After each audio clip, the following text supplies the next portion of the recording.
Wild Man in Tennessee. From Anonymous. My father has always hunted, ever since I can remember. He never had less than 2 or 3 hounds at a time. These days, I guess you could say he's retired from the sport. His legs won't let him travel the woods the way he used to. Now he owns a few small feists and hunts the occasional squirrel.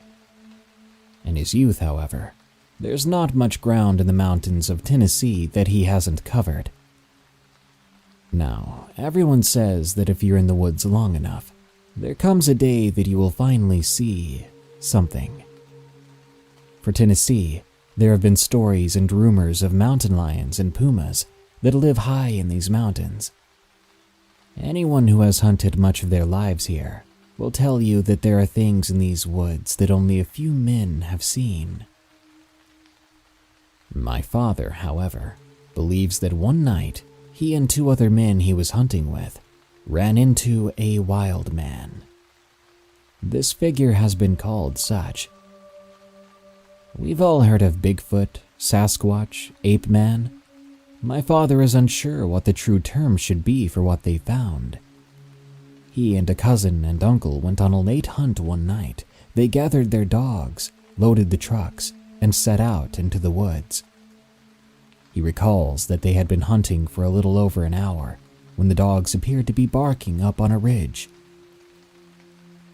When you coon hunt, you turn your dogs loose and follow close by until they give you a good loud call, letting you know they have a tree. When my dad heard the dogs, he told his cousin he was going to walk around the ridge and see if they were coming from that direction. His cousin decided to walk straight up the ridge to see if the dogs might be at the top. About 30 minutes later, they all met back up, and my dad says he remembers the look on his cousin's face. His cousin was pale white and looked as if he had been scared by something. When they got him to calm down, he told them what he had encountered at the top of the ridge. He said he had made it to the top and spotted one of the dogs. It seemed to be whining, and then it took off in another direction, tail tucked. He said he had wondered what was making the dog so nervous when he heard a crunch about 20 feet in front of him. When he looked up, he could only stare. Nothing was making a sound. The woods had gone dead silent. Standing only 20 feet away was a sight he could not even believe. He said it stood taller than a 6-foot man. The hair on the thing was an inch long and black as coal. The eyes looked almost human and were what he described as wild eyes. The thing had an angry look to its face that would make anyone want to run.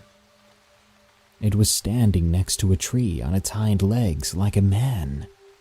Its arms hung to its sides, and its fingertips were nearly to its knees. When he saw its hands, he found long red nails that came out from the fingers. As for the smell, he described it as skunk-like. It almost took his breath away. What scared him the most was the growl that came from this thing.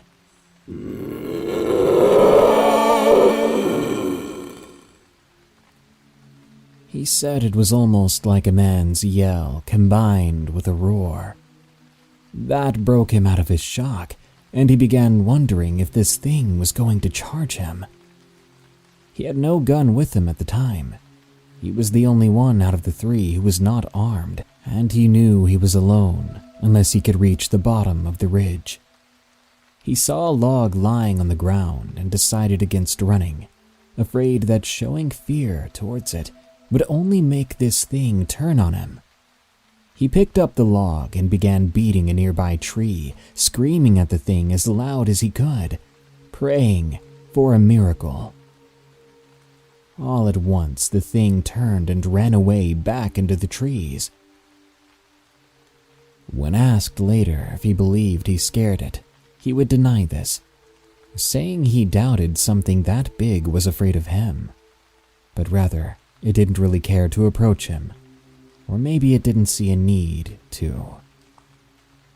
He would claim that anything that big probably didn't see many creatures as a threat.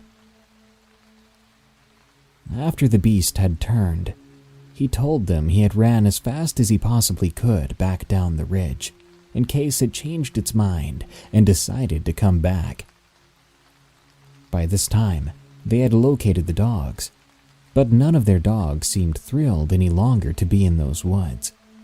They simply stayed tucked under the men's feet, whining with their tails between their legs. They decided to take the dogs back to the truck. After loading up the dogs, my dad suggested they go back in and see if they found anything else. The cousin was resilient to enter the woods again, but was soon convinced, as now they were together and had guns. They began walking back to the area where the cousin had encountered the thing.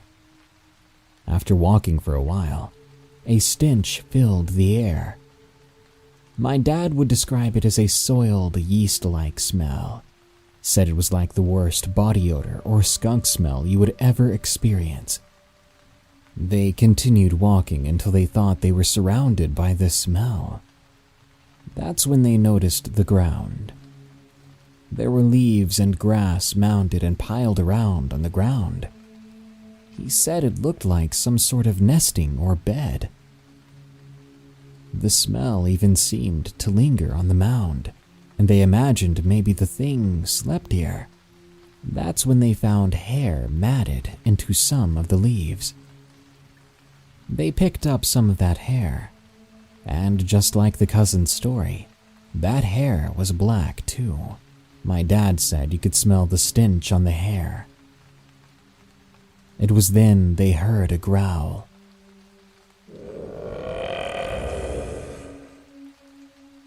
It echoed and seemed to be pretty far from them. Even so, they all decided now was the time to go. They all turned and ran back to the trucks. They were finally making their way to the road and didn't say anything as they all climbed back into the trucks, speeding away.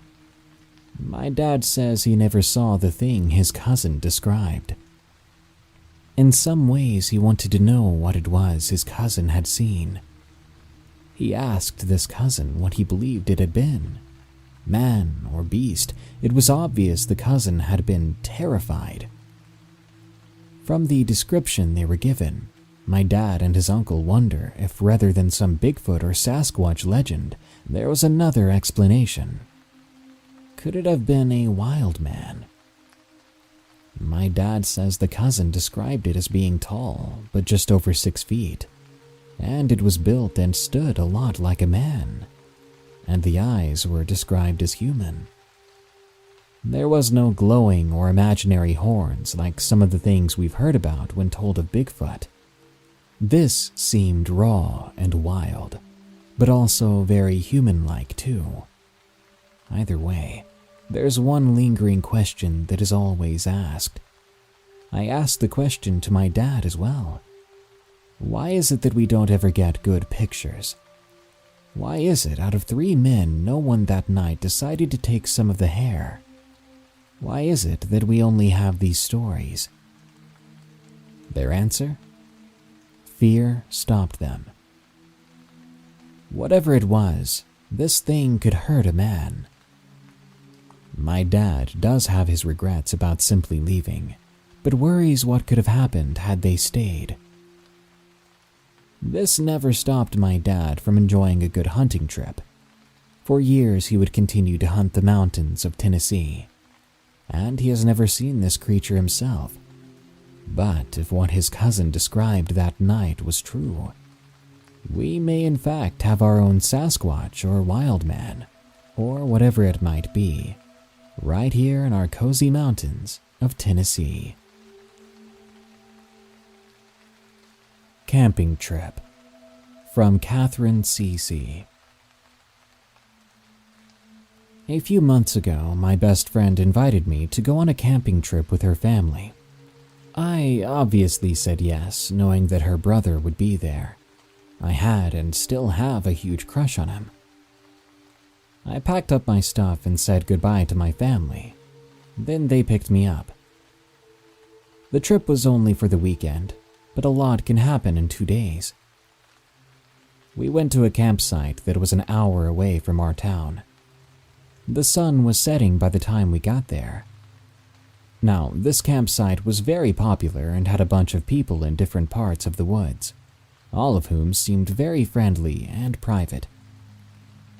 We got our tents set up, and I luckily shared a tent with my friend and her brother. This was around September, so it was freezing at night. There was a bathroom, but we would have to walk to it, which would take about 15 minutes there and back. I very stupidly did not come prepared for the cold at all. All I had was a pair of sort of fuzzy pants and a short-sleeved shirt as my PJs. I know, very dumb.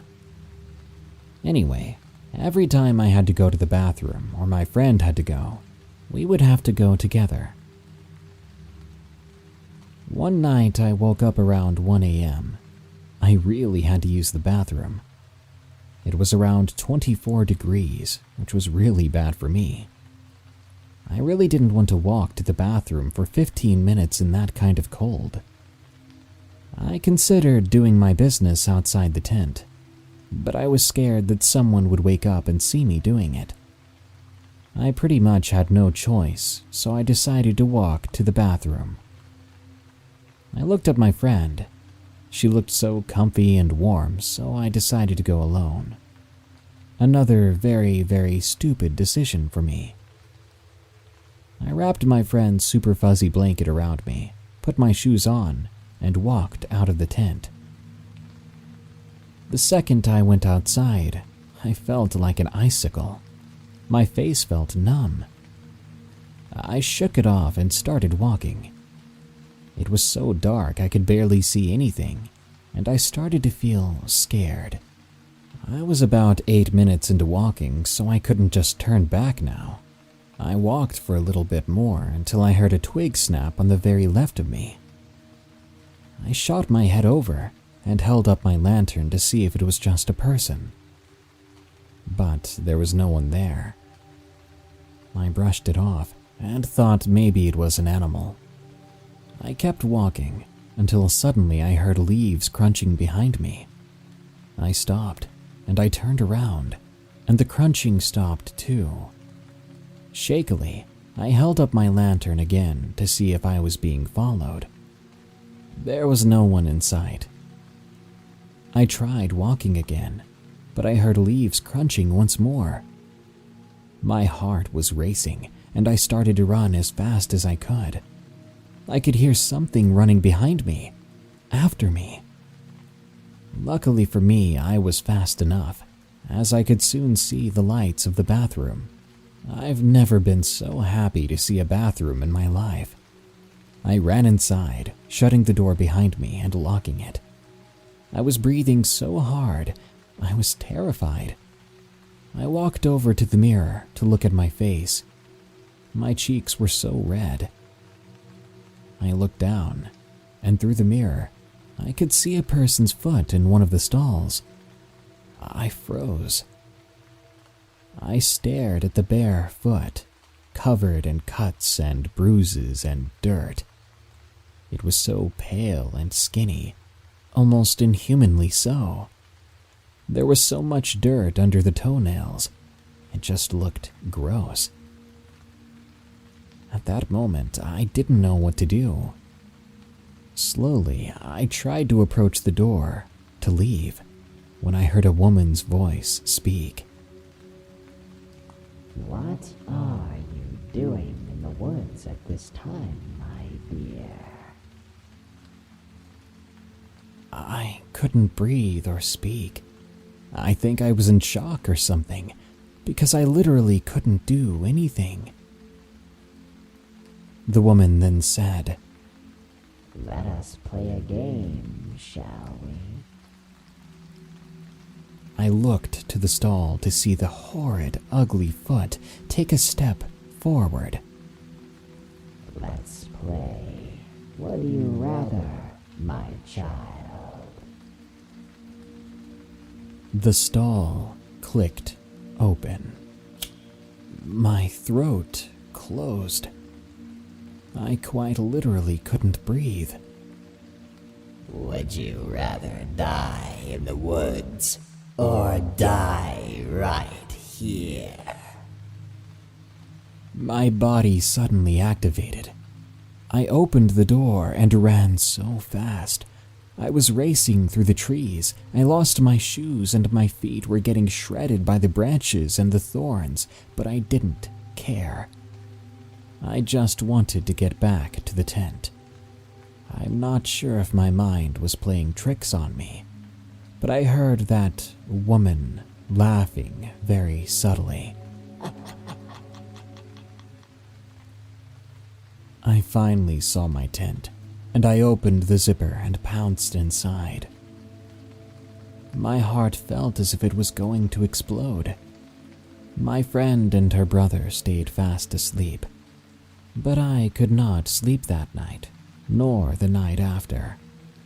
That was the scariest night of my life, and that definitely wasn't human.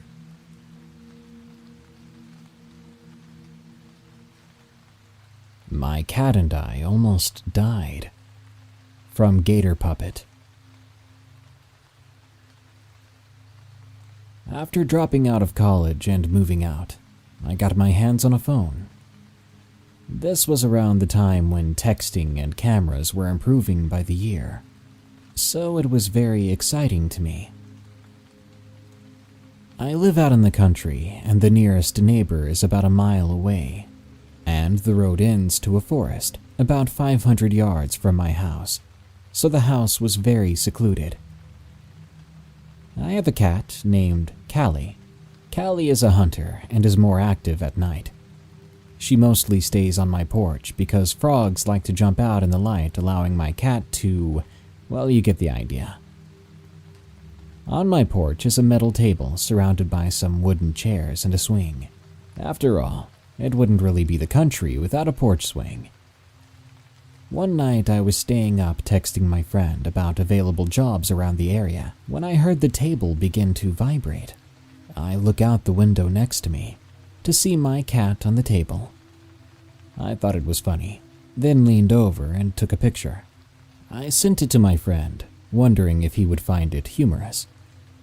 Dude, did you get another cat? I totally see some eyes under that swing. You ever feel what it's like going down a roller coaster? The feeling of your insides in free fall. That's how I felt, alongside shivers along my neck, and the blood withdrawn from the surface of my skin, leaving me cold. I took a look at the photo, and sure enough, I saw 2 white dots right under my swing. My cat then began to hiss and go haywire. I didn't want to look outside in fear of what I'd see, but Callie was out there, with whatever that thing might be. I peeped out the blinds to see not white, but dark yellow eyes fixating on my cat, who then began to run off the other direction. I jumped and knocked over a comb on the end of the couch I was laying on. As if it knew I was looking, those eyes darted right at me. I couldn't budge. If I moved, then it might think I'm dangerous, my instincts told me. But my body wanted to run and find my cat to protect her. Within these few seconds of our eyes focused on each other, waiting for the next move, it went first. The eyes went from 2 feet in height, all the way up to 8. The shivers grew more as my torso started to shake, and then a low hum was heard by both of us. A car. I then saw a beam of light hit the top of the trees of the forest and work its way down until it was illuminated. Black, messy fur and a dark gray chest, legs bent back and long arms that reached its kneecaps, if you can call them that. But the creepiest part was its head. It had the head of a wolf or dog, but its eyes and eyelashes looked more like they belonged on a human. Its ears ended with fur, and much of its teeth were more human-like too. I saw those teeth when it began to snarl. It growled low and loud enough for me to feel it. As soon as I saw this, it bolted away. It got on all fours and ran the entire 500 yards in what seemed to be less than 10 seconds. Turns out some hunters came late at night to repair some hunting stand they owned. But I think they saw it too, and quickly stepped on the brakes. They pulled into my gravel driveway and asked if I had some coyotes living in the area. I was still in shock of what happened, and my jaw was shaking. I couldn't speak. He then just came right out and said it. That, wasn't no coyote, was it? He then told me how his father saw something darting around in his backyard, and then he caught a glimpse of it. He then described the exact same thing I saw. That's what I saw, I replied in a shaky voice. He then went on back to his truck and drove on out of here. I went back inside with the phone blown up with messages of my friend asking if I was there. Callie retired at my door, demanding to be let in. I immediately got her inside.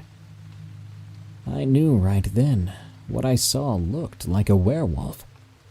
At the time, I was debating whether or not the supernatural was real, but I can now guarantee that it is. I'm just glad my cat is safe, and that Hunter decided to head back home, and I get to live another day. She followed me. From T.J. Sowers. This story happened in Burns, Oregon. One year I was elk hunting with my dad and family. I wasn't really hunting myself, I was just tagging along. At the time, I was only about 8 or 9 years old. I had a crossbow that just shot small, sharp darts. We drove along a road until we found a spot to get out and walk. I stayed in the back of the truck, sitting there and eating some snacks. Eventually, I got bored and decided to go out and walk too. I grabbed my crossbow and hopped out. I walked for what felt like 20 seconds. Eventually, I got to this open cliff area. There was such an eerie feeling there. Just then, I heard something in the bushes, like something about to come after me. But, of all things, my aunt walked out from behind a tree. She said to me in such a weird way, "Don't wander off by yourself." The weird thing was, she had walked off with my family to go hunting in the opposite direction a long time ago at that point, and she hadn't made a sound until she exited those bushes. I lost sight of her on the walk back. I waited at the truck for my family to get back, and when they did, my aunt was with them. It was the strangest thing. I wonder what happened that day. Was it really my aunt that found me in the woods and disappeared, only to come back later with the rest of the family, never speaking a word of it? Or was it something else? I don't know what it was. From Jesse Jinx 13. These events took place over the course of about a month in the summer of 2017 in a trailer park in Parsonsburg, Maryland. I'd been down on my luck and recently found myself homeless, while my aunt was trying to convince her fiancé at the time to let me stay with them. Luckily, one of their neighbors was nice enough to let me stay with her. She was a very nice older woman, and only asked that I help with chores while staying there. One night, I think the third night I was staying there, the woman came out of her room to ask if I was knocking on the wall. She said she had been hearing knocks in a pattern of 3 at a time. I hadn't heard anything, and I told her as much. About 30 minutes later, from around the open kitchen in the window, I heard what sounded like heavy footsteps outside. They sounded oddly loud for being on dirt, but I decided to put it out of my mind. About an hour later, from outside the window behind the couch I was sitting at, I heard what sounded like the noise the aliens from Signs made. My family had me watch that movie when I was about 6, and ever since it's always creeped me out. So, feeling creeped out, I decided to move to the other couch across the room. The noises continued until I eventually fell asleep a few hours later. When I woke up around 7 in the morning, the noises were still going on. Nothing else happened for the few days I stayed with my aunt's neighbor. When my aunt's fiancé at the time was finally okay with me staying with them, I moved on over. It was a few weeks later when the next occurrence of something weird happened in that trailer park. My aunt had a black lab and would let him out right before she goes to bed and put him on a runner. She'd wait out there while he did his business. I would occasionally hang out with her while she waited for the dog, because I really only like the outdoors at night in the summertime. One night while we were waiting, I noticed the dog was standing as still as a statue. He was just staring at the tree line of the woods that surrounded the trailer park on 3 sides. I decided to look where he was staring, as this was unusual for him. What I saw was jarring to me. I do believe in most legends, as there's definitely things we as humans cannot explain out there. I just never expected to encounter something like this myself. What I saw was a tall, lanky, emaciated, bald, and pale figure leaning out from behind a tree. The nearby streetlight cast a hue on it, making it look almost gray in coloration. And using the trailer near the tree line as a judge of height, the top of its head was even with the top of the trailer. Its eyes just looked like dark voids, and I couldn't make out a nose on it. Its mouth was closed with a neutral-looking expression. As it stared at us, with the dog and I staring back, I began to feel an intense anger growing inside me, but something made me think it was causing it, as if it wanted me to charge at it. I told my aunt we needed to get inside, and I told her we needed to keep a hold of the dog's collar when we let him off the leash, so he won't go charging after the thing. We managed to get inside with no problem, and shortly after, my aunt went to bed. Unusually, that night the dog decided to sleep on the floor in front of the couch I was sleeping at, instead of my aunt and her then fiancé's room. Then, as I was about to fall asleep, I began to hear something messing with the doorknob on the front door.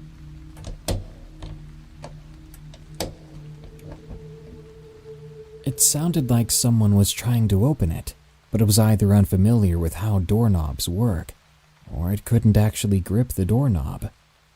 After about a minute of trying, it stopped. The next day, my aunt was outside playing with one of her kids, while the baby was asleep and her oldest was doing homework, when she suddenly came back inside with a very uncomfortable look on her face. She told me while she was out there, a small rock went flying past her face, after which she heard a growling sound that seemed to originate from right next to her ear. Her kid apparently heard it too, so she ushered him inside quickly. After this, I decided to order some sage and sweetgrass to attempt to cleanse the house to see if it might help. After it arrived, I was researching cleansing rituals because I wanted to get it right the first time. But before I could actually perform the cleansing, the sage and sweetgrass both vanished from where I'd been keeping them. I would have seen someone messing with them. They were right next to the rest of my things under the corner table, between the 2 couches in the living room. After a couple of weeks of nothing else weird happening, I wound up moving somewhere else, and I have no idea if anything else happened, as my aunt and her now ex wound up separating soon after. I don't know if any of the experiences were linked in any way, but I suspect they were. If anyone knows what this was, I'd appreciate the info.